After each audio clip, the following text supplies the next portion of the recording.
Hello and welcome back to the JW Thoughts channel. My name is Wally and today we are looking at the February 2022 JW broadcasting where Tony Morris is going to demonstrate for us that at one point in time he could have been guilty of apostasy. Yes, he fundamentally disagreed with Watchtower teaching and I found it absolutely fascinating. For those of you who don't know, apostasy is the absolute worst thing you can be in the entire planet, according to Jehovah's Witnesses and Watchtower official doctrine. And a governing body member is the absolute pinnacle of what you can achieve being a Jehovah's Witness. So, how someone spanned this spectrum, it is really interesting. I think you'll enjoy it. Don't forget to drop a like on this video, and if you're not already, subscribe to the channel. We have a lot of cool content that we do. With all of those things being said, let's do this thing. Well, that'll be a scuffed intro. Well, speaking of scuffed intros, this is actually a section of the annual meeting, but most of you probably have already worked that out. Anyway, but I recorded it all at once, and so if the intro is confusing, it's because it's what I had to work with.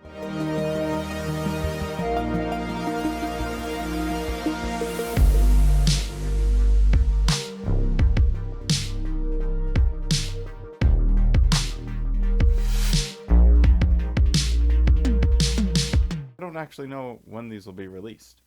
Maybe those will be two different videos. Who knows? Maybe you're just coming into this video and this is the first reaction you're getting. That would be shit. Yes. Why keep on the watch? It's for our own good. It really is. See?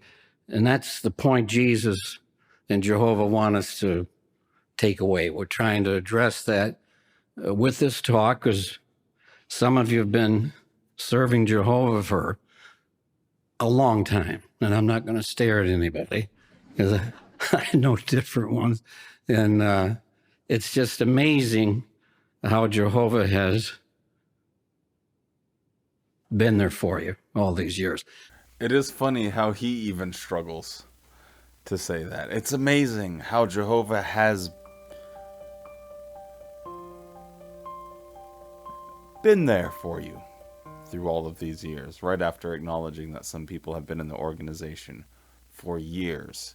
Him being someone with full knowledge of the organization's history of false hopes and false promises, and of continually moving the goalposts farther and farther and farther down the road.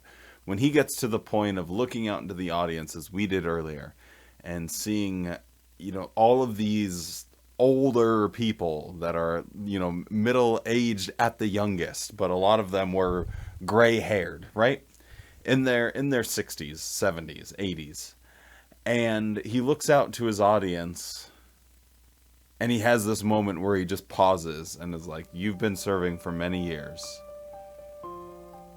And it's amazing how Jehovah has been with you and supported you.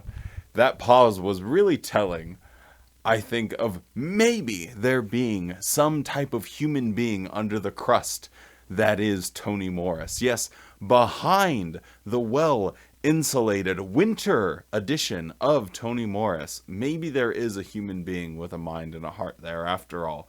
Because as he's saying this, I don't know if he's pausing because he's delusional, drunk, or if he actually has some semblance of self-awareness and is like, I'm about to tell these people, oh, it's great because we've seen Jehovah's blessings, and yet he knows that these stories are contrived, that they give out on the JW broadcasting. So anyway, kind of an interesting little moment there, a little intimacy with Tony Morris. That's what we all wanted today, isn't it? But you're only human, and we'll address some concerns that some raise. And I just want to have you think about this here. Personal experience. Many years ago, it is always a little bit more interesting to watch Tony Morris because he will go through these times, which we're about to get right here. I'm so excited! Where he just kind of drops the notes, looks up at the audience, and says, let's go. This is where we get tight pants. This is where we get burnt hot dogs, and the best Tony Morris clips and statements definitely come from when he just drops the whole script. Is like, oh, let me tell you a story. Oh, so I don't know what we're going to get, but I really, really hope it's good and that this is relevant. Many years ago, my sons, Jesse and Paul, were in the early years of school, elementary school. And back at the time, I haven't heard it a lot lately, but from time to time, this would come up at a social gathering. Now, mind you, they're second grade, first grade, but these boys were thinkers. So they'd listen and they appreciated all these older ones. And we had a number of them in Rhode Island, longtime servants of Jehovah God. However, from time to time, this statement, they'd be looking at my sons and, oh, you'll never graduate in this system. Not going to happen. So, I'm at their house. They just fed us. Lord help me, what am I going to do here? But this would come up from time to time, at least during those years. And maybe it was post-1975. I don't know. I think Tony Morris is hitting you with the razzle-dazzle here. I think there's a little bit of trickery happening. And let me explain why. He's making this appear to be this people in Rhode Island. I stayed at their house. They're talking to my kids, telling them this. He's making it seem like maybe that wasn't common. And then he alludes to 1975, which I suppose we'll touch on that in a minute. But for now, when he's painting this picture, you kind of think, well, maybe or at least ordinary witnesses who aren't familiar with it are going to be thinking, oh, those kooky family members that were alive in 1975 and they went in on it. I call BS, because I remember my grandparents who grew up in the 40s and 50s. My grandparents were told that they would never graduate high school by their parents. I'm a fourth generationer. My family's been associated, or parts of my family have been associated with the witnesses since the very beginning. My grandparents studied with, was it Schroeder or one of the old governing body members back when they were in Pennsylvania. My family history goes back a long way. And back before 1975, probably around the time Tony Morris was a toddler himself, witnesses, not just in Rhode Island, but all over the world, were constantly being told this. A generation before Tony Morris's kids were being told this. Tony Morris was being told this when he was growing up. You're not going to graduate high school. I find that to be a little disingenuous, because I would venture a guess. I would hazard a guess that Tony Morris, when he was growing, well, I guess he wasn't a witness growing up, so maybe he would, we'll say, I would venture a guess that people Tony Morris's age that grew up in the organization were told this. My grandparents, they were told this. So I think that he is being a little disingenuous here by making it seem like this is kind of a one-off. I don't know exactly where he's going with this story, so I guess we'll have to buckle our old thinkers and strap them tight and see where this goes. But let's talk about the giant pink elephant in the room, 1975. He acknowledges it. Maybe this is around the time in 1975. How casually he just breezes through this. He just kind of acts like, similar to what his response was to the story he's telling of, well, I was at their house, I was trying to be polite, but I wanted to correct them and say, well, you shouldn't tell my boys that they're not going to graduate high school. I'm assuming that's where he's going with it, but At least that's the attitude he displayed if he didn't directly say it yet. And which is also funny because he's the governing body member most famous for telling people that parents are stupid and not being spiritual people if they want to allow their children to get a higher education, and how that's foolish and how they should get the best education on the planet, which is from him. Anyway, with all of that being said, I just feel that there's a little bit of dishonesty because Tony Morris is fully aware of the history of everything that happened, and for him to so casually mention 1975 as if, which is the company line, well, people had misguided expectations and it really wasn't that big of a deal. The Watchtower never really said anything, all of that stuff. I don't need to talk about it. It's been talked about so often by so many different people, blogs, YouTube videos. If you don't know what I'm talking about, I would be shocked. But 1975 Jehovah's Witnesses Watchtower, type it in, you'll get 1.5 million videos. But anyway, I found this to be quite interesting.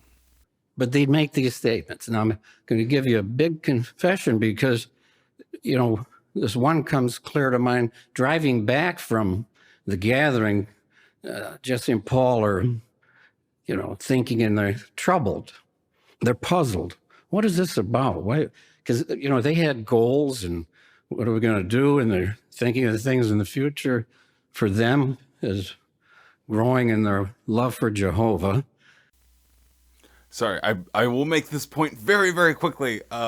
When he's saying, their goals for Jehovah, he actually does a gesture where he's pointing out. And if you go and look at the footage of when they show the audience all clapping along after someone's done giving their talk, you can see Tony Morris's son. So when he's talking about his kids and he does this gesture, he's literally talking to his son that's sitting a few rows in from the audience, who also just graduated Gilead and is becoming a branch committee member now. So that has no interest to someone like me whatsoever. Is that true, Dad?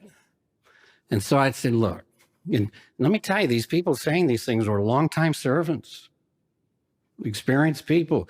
If any of you are guilty, God loves you. He forgives you. If you did that back then, you didn't help anybody. But I'm going to give you a big confession. So that one particular night, we're driving back. It was a little distance from where we were. And they brought that up. They're sitting in the back seats. So we're having this conversation. And I told them, I said, look, you boys remember, you got to keep on the watch.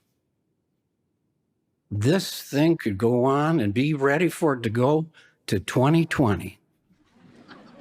Honest. I mean, we're talking almost 40 years.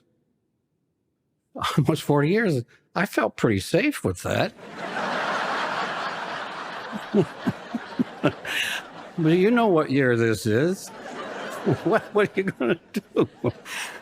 But at least I'm happy to say they and my wife and their wives, we're all still keeping on the watch. It takes a lot to make me speechless. I almost always have something to say, unfortunately. Hello, it's Wally from the future, and I wanted to highlight something that after thinking about this for a few days just became readily apparent to me, and that is Tony Morris at this time could be seen as someone that would at least get the attention of other elders for apostasy. If he was going around in the 1970s and saying, hey, this thing could go on till the 2020, that would absolutely land him in the hot seat, because that could not be the case with their current understanding of the generation teaching. With their current understanding at that time of the generation teaching, he couldn't say that this thing could go on till 2020. So either Tony Morris is making this story up, which that could be the case, and he hasn't thought it all the way through. But if he even says when the audience starts laughing, because their immediate reaction to this, when he says, back then I said this could go on for a long time, the audience immediately starts laughing. Like, there's no way. It's comical to them that this thing could go on for that long. This thing could go on and be ready for it to go to 2020. Honest. So this was Wally from the future. I just wanted to make sure that it's abundantly clear to anyone that's watching this that Tony Morris in the 1970s was going against, at least in his own mind, at least in his own family, and perhaps to his close friends. We don't really know that, but at least to his family, that Watchtower doctrine could be wrong. And it's a joke to him. Why is he saying this? I have no idea. Because someone in the audience could be saying to themselves, well, what if this generation teaching is wrong? Or, what if this teaching is wrong? What stops anything from Watchtower being wrong? People could say that. So maybe he's delusional and think, oh, people just lap this up, bada bing, bada boom, done. And I can say anything I want, and he's aware of it. Or he's just delusional and hasn't really thought about it. I don't personally know, but I found this interesting, and I just wanted to make sure that it really stood out, because I think this was perhaps the most important point surrounding this entire annual meeting. I say that now, but I'm probably forgetting something. Anyway, with all of that being said, let's turn it back to Wally from the past. Or am I Wally from the future? How does this work? Just go watch Tenet or some weird sci-fi time travel. What, Doctor Who or something. I don't know. Bye. But not bye, because you're going to see me in like 2 seconds. This is weird. I'm leaving. I don't know why I'm pulling my chair out. I can just click this button and... But I find myself to be near speechless when it comes to this particular part of the annual meeting. I cannot get my head around how he is essentially saying that he was willing to go against the grain, as it were, to stand out as different and say something as crazy as it would be if you were sitting there in 1980 and you said to Jehovah's Witnesses, if you went up to the governing body members at that time, or your circuit overseer, or your district overseer, or if you were an elder and you were promoting this idea that the system could go on another 40 years, if you took that position in the 1980s and said, hey, I'm just saying, as an elder, this thing, we need to keep on the watch. This thing could go till 2020. I don't think that would have been met with the happiest of response. What if someone did that right now, Tony? Have you thought this through before you were going to say it to every single Jehovah's Witness on the planet? That, well, back then they had this expectation, and I was like, hey, this thing could go on for another 40 years. Do you really want Jehovah's Witnesses listening to this, thinking to themselves, like 20-year-olds, well, Tony Morris did it. Maybe I can just wait until I'm 60 and come around. Wait, this thing's not going off or popping off for 40 years, perhaps? Despite you saying it's right around the corner? And don't get it twisted. They were saying, we're in the last part of the last part of the last edge of the last inch of the last days. Back then as well, the hype has not died down. It hasn't increased. It's been pretty steady. One could argue it was even more aggressive back then, the rhetoric surrounding how close it was going to be. I mean, they come from a history of giving exact dates. Oh, it'll be 1914. Oh, not the start, it'll be October. Well, I was off. There was no 0 year. It'll be 1915. Oh, that didn't really work. Now I'm dead. Well, it'll be 1925. Oh, it'll be... And they just keep doing the same thing, and they've gotten less intense about the nearness of the end, I suppose. And maybe we just think that they are more pronounced because they do videos and there's more apostates that are talking about it. So it might just seem that there's more conversation surrounding anytime the governing body members come on and say, and we're in the last part of the last part of the last part of the last part of the last days. I think there's just so much more media response to that. But it's been consistent for decades now. And he is basically suggesting that he was someone that went against the grain and was thinking to himself, hey, this thing was going to go on till 2020. And hey, look where I'm standing right now. I was the person that bucked the trend. I was the person that was like, you guys might be saying it's around the corner, but this thing could go on for 40 years. Hey, look at me. Look where I'm standing. I'm a governing body member now, Mama Jamma. Think for yourself. Don't be sheep.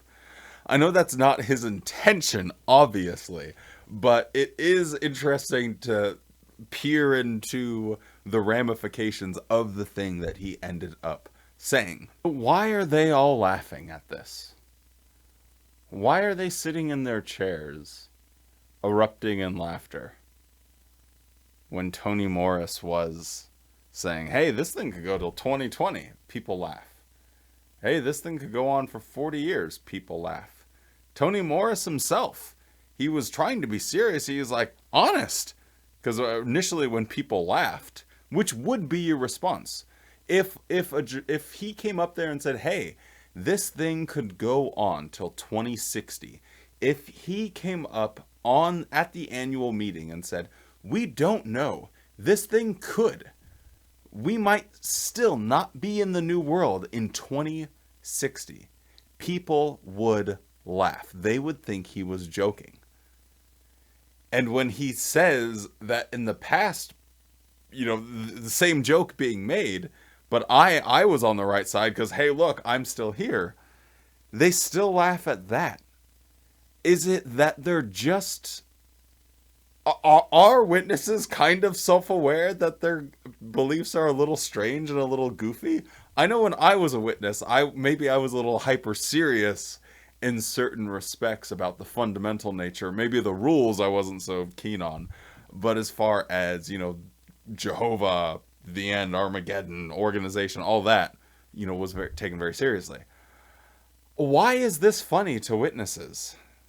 I don't understand. Even putting on the old witness thinking cap, I don't get why they would find it comedic that their leader now was doing something that they can't do now. So Tony Morris was literally participating in an activity that would be looked down upon, to say something as sacrosanct as, oh my God, or sorry, it would be to go against the sacrosanct teaching that it is right around the corner, and to defy that and say, well, it could go till 2060. Who knows, really? That wouldn't fly. So maybe they're laughing at the absurdity of it. But at the same time, Tony Morris is saying that he did that. But then he starts erupting into laughter of his own. So this whole thing is confusing. This is wild, man. This is why we are here. This is why we actually stick with the EXJW community. See what Watchtower is doing, because it does provide some type of relief, I suppose. When I sit here and I'm like just like having a bit of wine, sun's going down. I actually have to get up and walk dogs, but all that good stuff. I'm like, it's nice that I'm not sitting in that audience right now. And that might be a feeling that most people that aren't or have never been Jehovah's Witnesses won't quite understand just how satisfying it is to be like, you know what, Tony?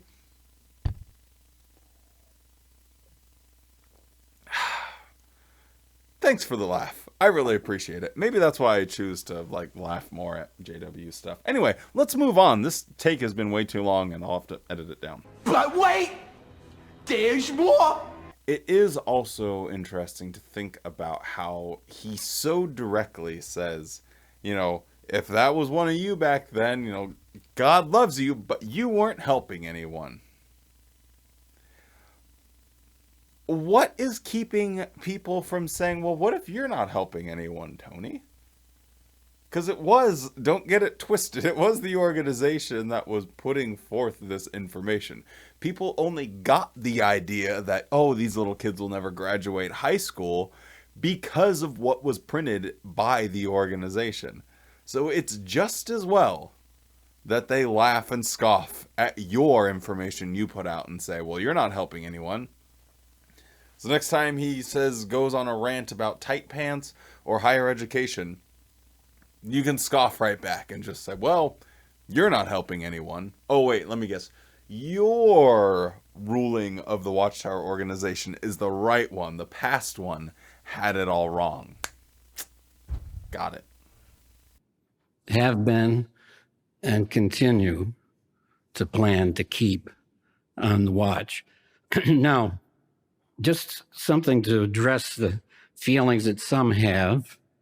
And these are beautiful friends, different ones worshiping Jehovah for many decades. And we're only human. You know, it's the truth, but we're only human. So one brother wrote and appreciated his sincerity, and he said, during the annual meeting of 2019, the Ramapo project was announced. And if I remember right, it was stated that the project would be complete in a few years. With recent Watchtower articles telling us that we are in the last of the last days, beautiful expression, but words are powerful. It seemed a little disappointing that this may push Armageddon off a few years. This was his sincere concern, really. And you know he's not alone. They're only human.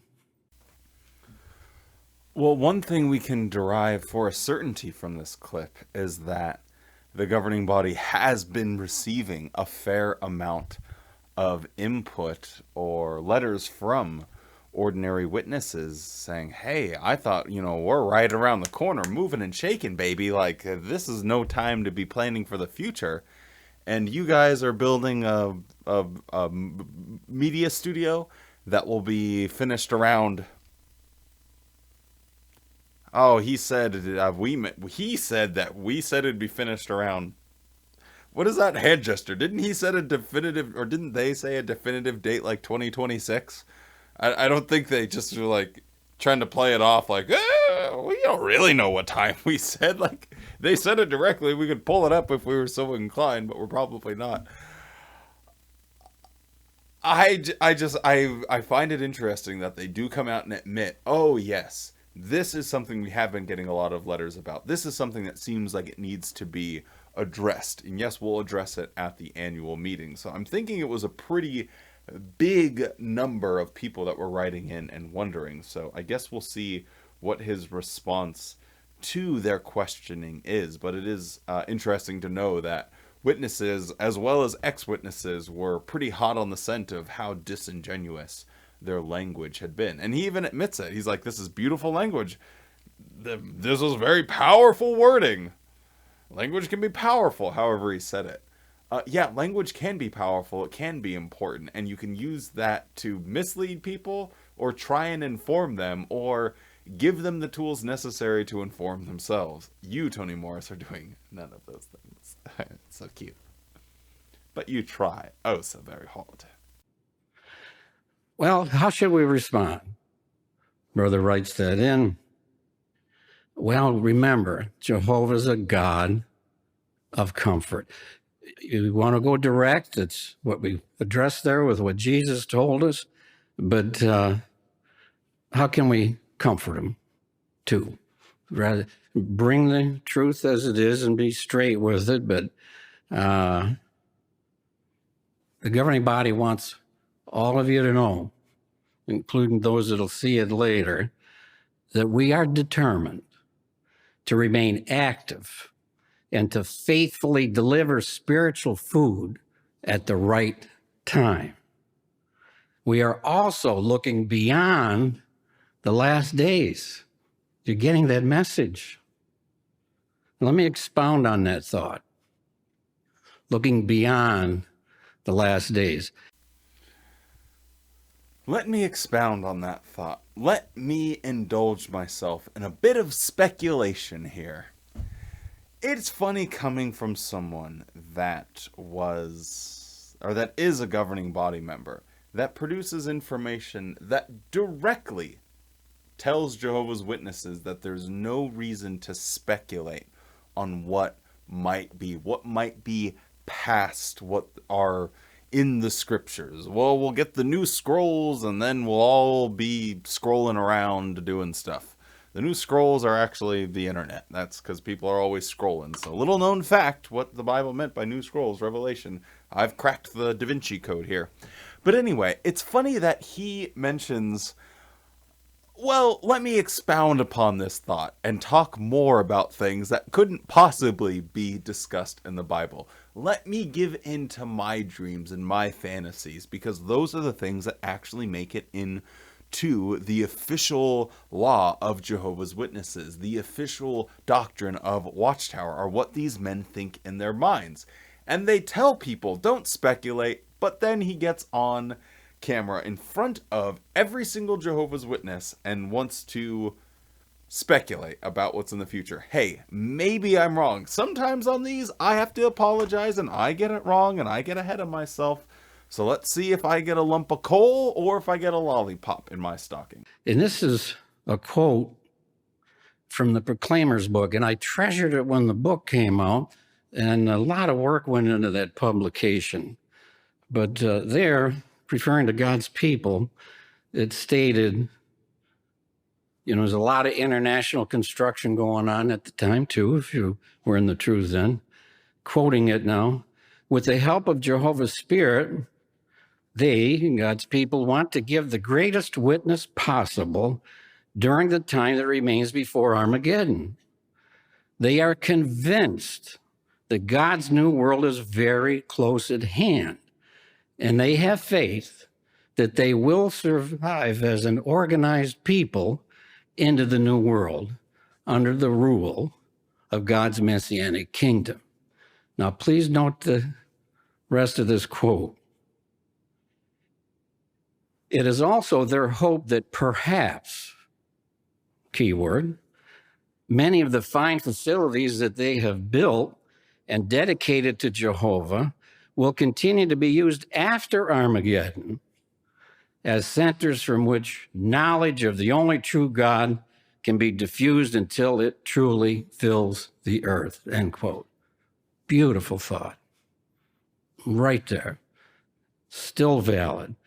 So, in harmony with what the faithful slave said then, the faithful slave now says many of the projects that are being worked on now, like Ramapo and the Good News According to Jesus video series, may, or perhaps, will carry over into the new world.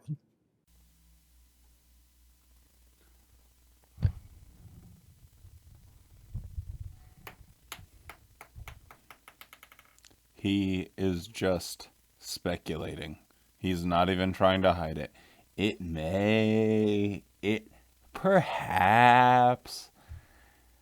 I couldn't be bothered to actually find my light, so Tyra Banks might get a little bit annoyed, but yeah, he's literally doing he's not saying anything. He's literally doing what they say don't. He's speculating. End of story. To assist the great crowd with the work ahead, and perhaps including resurrected ones. That's comforting. That's just, you have to let that sink in. Before, I was worried about dying a horrible death at Armageddon and being ripped to bits by Tony Morris and crew. But hey, now I'm pretty comforted because that facility they're building in Ramapo, or the one in the Australasia branch, that one is going to be super cool, and we'll have those Jesus videos that'll teach us stuff or whatever after Armageddon. God is the God of comfort. I gotta hand it to him. I feel so much better now. I woke up this morning depressed, not knowing what I wanted to do or who I wanted to be. But God Almighty, I feel good now. Now, we want to conclude with expressions from two friends of mine, long-time, hardworking supporters of the faithful slave for decades. I love these men, and we'll keep it anonymous, but I asked them to write their personal feelings as, they've been supporting the slave for all these decades. How have they benefited from keeping on the watch? So here's what the first one said. I come from a long line of people who believed in keeping an expectation of the end. My mother died just last year, and she always felt that the end was close at hand. She just knew that she would live to see it, but she didn't. She had first learned the truth from her mother-in-law, my grandmother, an anointed Christian who often told me that she hoped to see the end come in her lifetime. She didn't. She had learned the truth from her mother, who died when I was a teenager, and firmly believed she would see the end in her lifetime. She didn't. And she, my great-grandmother, had learned the truth from her mother-in-law, who died long before I was born, and surely felt the same way about seeing the end. She didn't. This is interesting because as soon as he said that, I was like, hey, I should just write a letter and read it because that would probably be better content than this. But hey, lo and behold, we actually got something out of Watchtower this time. He's just coming right out and slapping it on the table and saying, yep, here's all the layers. They were, and it sounds a lot like me, just from generations all the way back to before 1914. They were thinking they would never graduate high school, and he goes bop, bop, bop, bop, bop, bop, bop, bop, one by one by one by one. And you just see it's a life of disappointment and death, subsequent death, disappointment and death. Or you could just get on with your life and do something. It's really just, it's sobering, it's sad, it's kind of depressing to really think about how many people that we really care about and care for are just sitting by passively and their lives are literally being wasted. He's giving an example of generations of people that just continue to buy stock into this ship that is sinking. That's probably the best I can say it. And here I am now in my 7th decade of life, firmly believing that I will see the end very soon. So what does that mean? That I'm just another one in a long line of delusional people? I don't think so. For 2 reasons. Was that laughter from the audience a nervous laughter? Or was it a ha-ha funny, that's a joke laughter? Was that someone uncomfortable?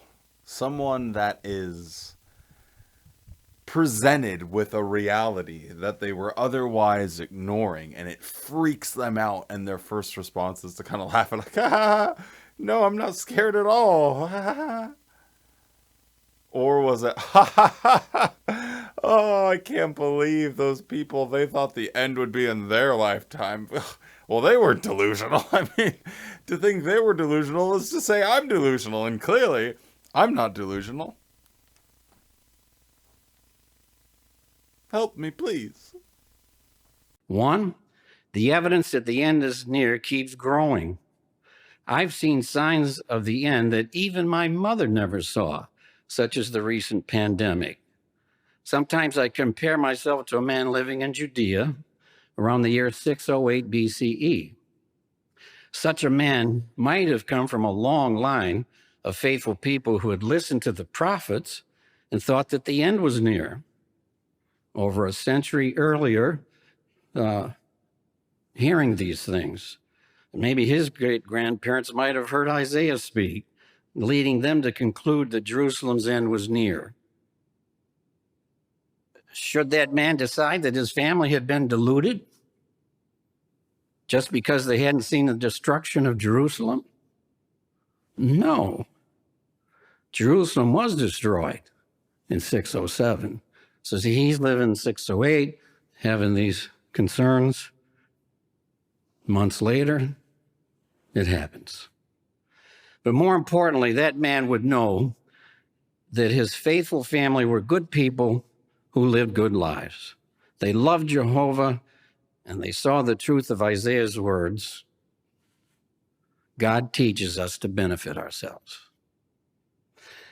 And that's the second reason why I don't feel that I've been deluded or that my faithful family members have been. Each one who served Jehovah led a good, productive, useful life. They were not just sitting around waiting for the end. They always had projects that kept them busy in Jehovah's service, goals in personal study and preaching and helping others. So they were full of purpose and joy. I want the same kind of life. Also, I can hardly wait to tell my mother, this is touching, just how close the end was when she finally closed her eyes. I know she will want to hear all about it. See, very touching.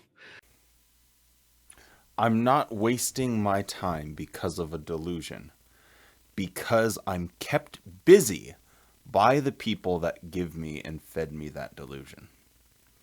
Did I miss something in what he was saying there? I guess I could watch it again, but I thought I heard it very clearly. He's saying that a reason that they're not delusional, or that they don't worry that they're just wasting their time, or that their grandparents or their parents or their great-grandparents or their great-great-grandparents weren't wasting their time because they had sentiments of, I was able to keep busy. I was busy doing what the governing body told me to. I was busy in Jehovah's service, whatever that might be. That's the reason. That is your centerpiece. That grounds your reality to know you are not being a delusional prick, is because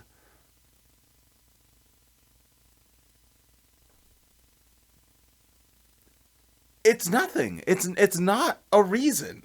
It's just not. Like, having stuff to do, a cult giving you instructions and keeping you busy is not a reason you are not being delusional. You have to demonstrate with logic, reason, and evidence the foundation for your beliefs. And if you cannot, you should abandon those beliefs, because they fall under just a zero. The null hypothesis. You don't believe things until they're demonstrated. It should fall in the bin. But of course, you will always get an illogical statement in a situation where they're like, well, I know I'm not delusional, but insert logical fallacy or just some ridiculous statement that probably has little to nothing to do with the actual question at hand. And our second brother, about how keeping on the watch has benefited him. My mom raised my brother and me in the truth. She often expressed to us her confidence that the end is just around the corner. She didn't just say it, she lived it. She devoted herself to the ministry so that she could help others to serve Jehovah while there is still time. She kept an expectation of the end, doing so year after year until she died. Now I'm approaching the age of my mother when she died. I've been keeping on the watch for over 50 years now. Am I bitter because the end has not yet come? No, not at all. How could I be? I've lived a full and satisfying life by living according to Jehovah's standards. Why would I want to live any other way? What has helped me to keep positive while waiting for the end to come? From time to time, I reflect on these few things, and here they are. My dedication is unconditional and unending. I did not dedicate myself to Jehovah on the condition that he brings the end within my lifetime, or even on the condition that he gives me a reward. I dedicated myself to him forever. I like that he's trotting out the terms and service agreement argument about what these people are reflecting on in order to not... Sorry, I was distracted by my scarf, and then I was like, abadi, abadi, abadi. But this person's reflecting on what keeps him sane, because he's been serving Watchtower for decades, with them continuously promising the end being right around the corner. And now he has reached the same age that his mother was when she died. And when he's reflecting, what is the first thing he likes to think about? What does he meditate on? Well, when I got baptized, it wasn't on any conditions. Sir, when you got baptized, the organization is unrecognizable to what it is today. Would you back then have gotten baptized to the organization as it is right now? Or if that organization had preached to you and told you of all of these changes and differences, would you have converted to the new Jehovah's Witnesses? This is so bizarre and goofy, and we've talked about it in other videos, but Watchtower can change their minds about anything at any point in time, whenever they want.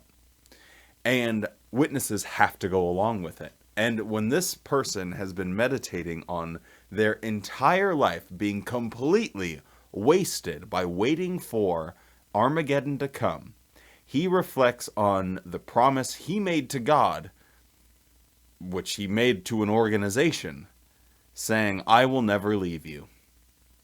When I was a child and I was baptized at 11 years old or 10 years old or 9 years old in some instances we're hearing, I think even maybe like 7 or 8. When I was a child and I made a promise, by golly, I'm going to stick with it. But you guys, you don't have to stick with your word. Feel free to change whenever you need to make an adjustment here. Hey, it's fine. Hey, I get a wedgie. I make an adjustment. We got to make adjustments. Hey, bada bing, bada boom. Let's go. This is so depressing. And next, I must keep the big picture in mind. I don't want to make the mistake of focusing only on what the end will mean for me, the prospect of surviving into the new world. Rather, I must focus on something far more important, what the end will mean for Jehovah, the sanctification of his name. Knowing how important that is to him, I can be sure that it will happen in his due time. Meditation point number 2. I like to remember whose salvation is really at hand. It's not my salvation or my vindication. It's God's.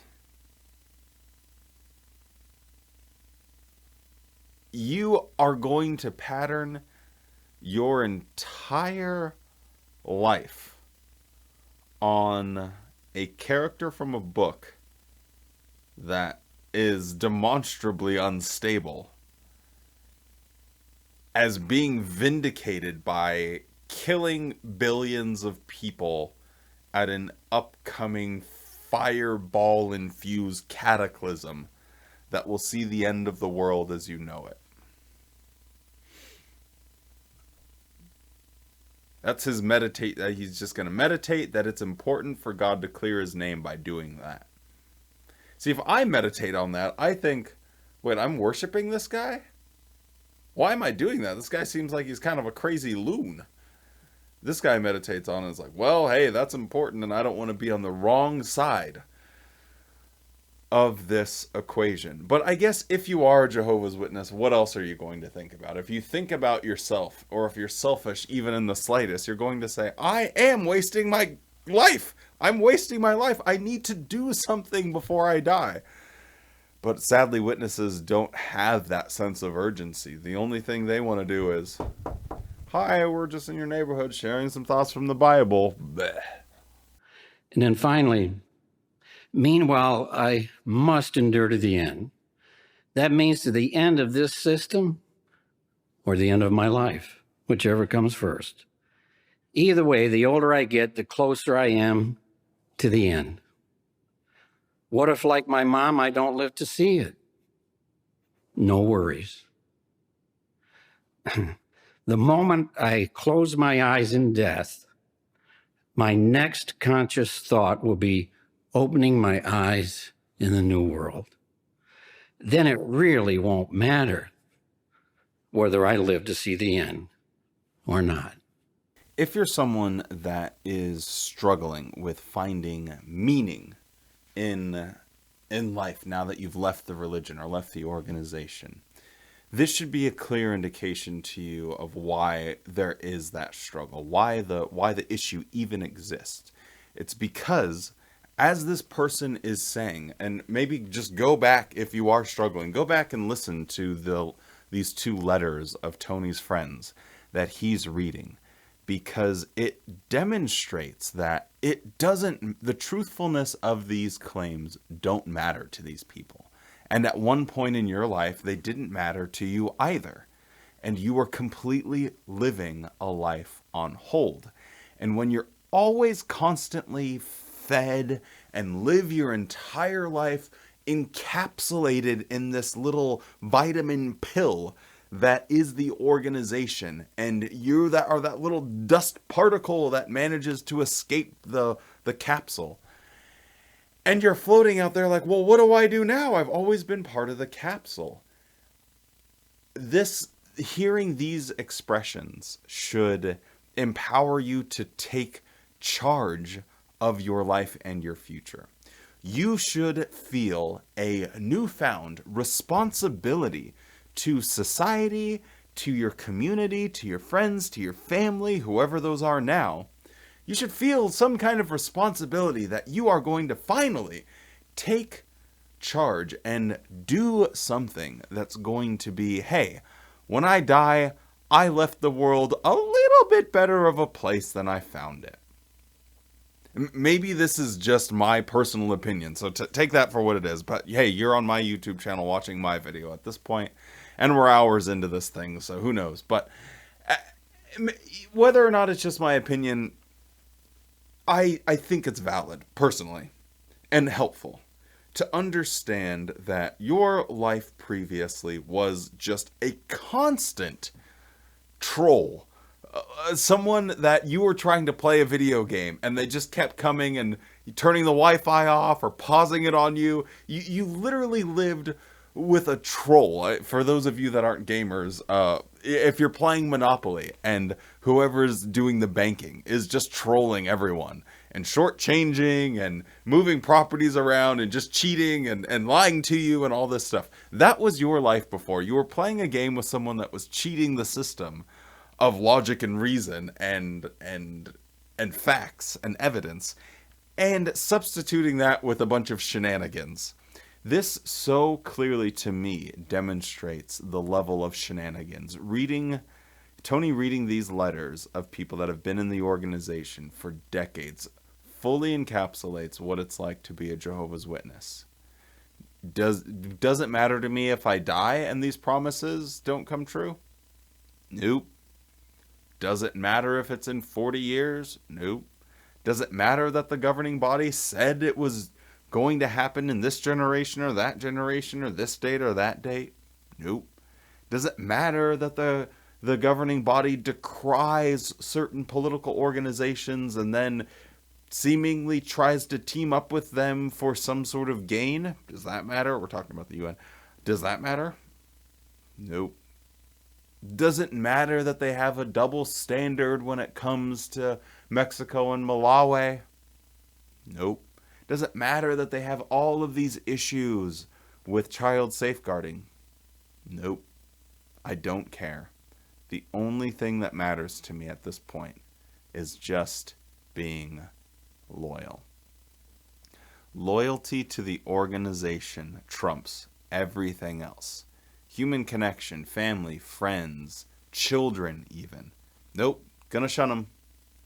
Going to shun those little shits for for my own personal sanity, because I cannot live in a world where this isn't my reality. I can't deal with the fact that I've been betrayed and lied to for so long. Anyone that is dealing with where to go in life, anything, not anything, but pretty close to most of the normal range of activities, anything you choose is going to be better than sitting around doing absolutely nothing and waiting for Tony Morris and Stephen Lett and Sam Hurd to all get their superpowers and become the Avengers in heaven and save and free everyone. That was easy. That's the Jehovah's Witness life. Waiting for this guy. I just bit my tongue. Ow. Anyway, waiting for this guy to, now I'm having to do this. Yeah, I'm going to talk like this. It's pretty cool. I think the rest of the video will just conclude this kind of cadence because, it's pretty cool. All right, let's wrap this bad boy up. What do you think? Beautiful expressions of two beautiful spiritual men. So the question to conclude, will this be the last annual meeting before the Great Tribulation? Nobody raised their hand. We don't know. But what we do know is that Jehovah and Jesus want us to keep on the watch. And it's for our own good to do so. Tony Morris here is like, hey, will this be our last annual meeting ever? We don't know. But the important part is just keep going. Just keep swimming. Go full Pixar, Finding Nemo. Just keep swimming at this point. It doesn't, nothing else really matters. I feel like the organization is getting to the point where it's just becoming like, we can't even defend the positions we have. And so why put forth that effort when we can't do it anyway? Just listen, just keep going. It'll be for your benefit, we promise. We've been doing it forever. You should too. This is just like really sad, pathetic life advice column in a disgruntled paper that's about to go out of business. This is the most sad ending to an annual meeting. No like big brain blasters and whoa, I can't even believe the information that Tony... This is just, hey, these old people, they had their entire families, 4 generations of witnesses that all were waiting for the end, and it never happened. And guess what? You old fuck, you're old too, and the end still hasn't happened. But after we get done laughing about that, just keep going. We joke about it. I mean, I'm not the one joking about it. The audience was the one laughing when he was bringing this up. But to me, it's not that funny because they're human beings' lives. People that I care about, that their lives are just nothing. Anyway, here we are at the end of the annual meeting. I think we got one more clip in us and then we're done. Oh, let's go, bro.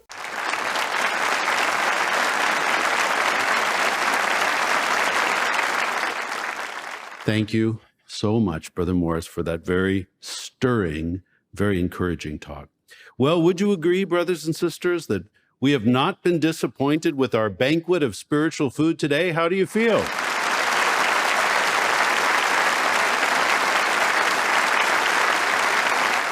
Well, I hope all of you JW thinkers are feeling equally built up and encouraged by all of this foolishness and shenanigans. I know they always close these with some report from somewhere around the world. Honestly, I'm tired. It's almost 7 o'clock. I need to make some dinner. I've been sitting doing React content for about as long as I physically can sit and focus on one task.